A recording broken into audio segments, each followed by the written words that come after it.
RDC we Iganga Sadala Wandera n'omumyuka we Edi Mwanje okutegeeza nga we bagenda okuggala ekkanisaye Omusumba Samuel Kakyada kidiridde abakyala ateeko Grace ne Rehema Nangobi okumwemulugunyako nga bwe tuze tukulaga mawulire agataliikonfuufu. Baridas abakyala n'abamutube mbegayirira nsaba buyambi nzira kyempebwa ni bwenduwala abaani obaluwala ezira. Ateeko nga yamusuddewo ng'ali lubuto lwa myezi 2 alumiriza Omusumba Kakyada okumulaalika okumukuba singa tava mu wooteri gy'abadde yamupangisiza oluvannyuma lw'okumusuubiza okumuwasa kyokka nti yalabidde awo nga yanjuddwa omukyala omulala Doreen Nabulumbi nga ne basumba banne bamwegotoddeko. and I'm single. I want to marry. RDC Sadala agamba nti balinza lipota ya poliisi gye balagidde ekola okunoonyereza balyoke baggale ekkanisa eno gye boogeddeko ng'ey'ebikolobero. Bapasita bamwetwaireku nga nti tibakaali naye era batuwa ekiwandiiko. So batuwa ekiwandiiko twataskinga police okola investigation.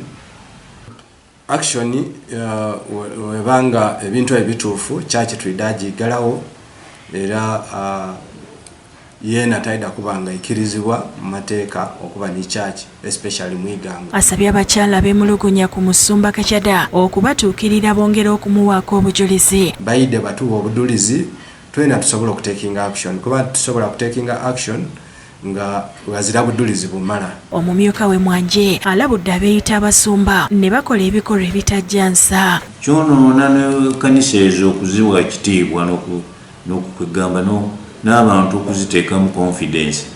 N'olwekyo ebintu by'engeri ng'ebyo tunaabizuula nga ddala kituufu bwe kityo amateeka gajja mutambulirako era tajja kukyagala. Yehasifa Nankwanga omu ku booluganda lw'abawala beyaganza n'asuulawo awanda muliro. Waawo abaana babalina amabunda wabalekera obuvunaanyizibwa tinakindi nga tiniwe nti oba olina bubiino aye nga ate oli kutambuza ensonga ng'edo nga bw'oli kudibona iwe okola ky'oyenza ekikunumiire. Abalala okuli ssentebe w'abavubuka beekokodde neeyisa ya Kakyada gwe bagamba nti tasaanidde kubeera musumba ate abalala nti ekkanisa bakubiramu n'ennyimba ze bayisa ez'ensi. Obulokole yabudda mu kwerimbika bwerindike kuba aliwo okutanduzi twabitayo kukyakyewe ngaye ne budali kubajamu tugende mu kwepicha bayemereza boda twaka musumba ali kubana embo kidino bwe yeyidanga teyawula baala na kanisa batutujeetaaga kuba kanisa diri ku ningi edikola emirimu egy'obuvunaanyizibwa era Katonda gye yeetaaga. Batono n'idini lya kulifumaganya omusaada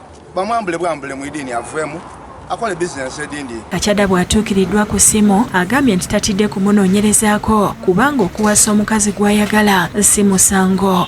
Poliisi ekola egwayo omukazi endebera poliisi okola ogwayo poliisi land order mu nsonga eddagiro d'okuweza omukazi mulimu esigaza kanisa bayibuli yakandika anaakuwanga omubeezi omulungi. Ono bakira ayogera ku ddaala ayongedde okweyanika bw'ategeezezza nti mu kiseera kino ali mu kulya bulamu ne muganzi we Nairobi so nga tebannagattibwa ekitakkirizibwa mu kkanisa. Ndiye muganda muno ndi Nairobi niko yagala baba mpana kaboogere kibenda nze kana yagale. Ivan Wachibi yakusakidde eggulire lino ku Rabukedde TV.